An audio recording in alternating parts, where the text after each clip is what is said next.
Menjalin hubungan lebih dari 20 tahun bukanlah hal yang mudah untuk diakhiri. Walaupun selama ini dia sadar bahwa apa yang telah dia lakukan bukanlah hal yang benar, namun bagi Dr. Seung-hee tidak ada yang salah dengan dia mencintai Dr. In-ho. Sebagaimana wajarnya seorang wanita yang memasuki rumah tangga keluarga lain, dia merasa bahwa dia lebih berkuasa dan mampu mengendalikan lekakinya dibandingkan istri sahnya.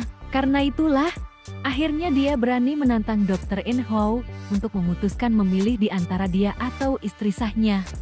Dalam hal ini, Dr. Seung-hee sangat yakin bahwa Dr. In-ho pasti akan memilih dia. Sehingga ketika akhirnya Dr. In-ho lebih memilih Dr. Cha, dia masih tidak bisa menerima dan memprovokasi Dr. In-ho bahwa Dr. Cha akan menceraikannya.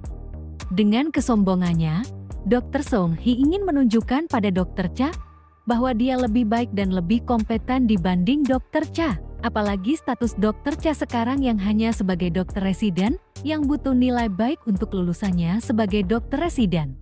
Karena itulah, dia berani menawarkan pengunduran dirinya selama Dr. Cha bersedia menceraikan suaminya. Sebagai dokter senior, tak masalah bagi Dr. Seung-hee jika dia harus keluar dari rumah sakit universitas.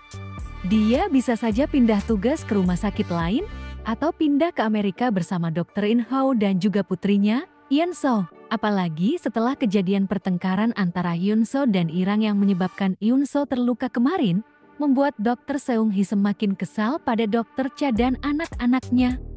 Tak hanya itu, Dr. Seung-hee juga akan mendekati Kwa Asim untuk mencari dukungan agar calon ibu mertuanya itu memusuhi Dr. Cha yang sekarang sudah meninggalkan rumah. Dengan uang yang dia miliki, bukanlah hal yang sulit bagi Dr. Seung-hee untuk mengambil hati wanita tua ini. Apalagi saat ini, Kwa Asim berencana untuk melakukan sebuah investasi pembangunan panti jompo bersama Profesor Park. Kwa Asim yang tak punya dana, akan mencari sumber dana lain ketika Dr. Cha tak mau membantunya. Maka, ini adalah kesempatan baik Dr. Seung-hee untuk mengambil hati ibu dari pria yang dia cintai itu. Jika sudah begitu, maka jalan untuk mendapat Dr. Cha dan mengambil Dr. In-ho secara utuh semakin terbuka lebar untuk Dr. Seung-hee. Disclaimer, ini hanya prediksi, bisa benar bisa juga salah. Apa prediksi kalian untuk episode ke-11 nanti? Silakan tinggalkan komen kalian di kolom komentar. Terima kasih sudah menonton konten di channel ini. Sampai jumpa, bye-bye.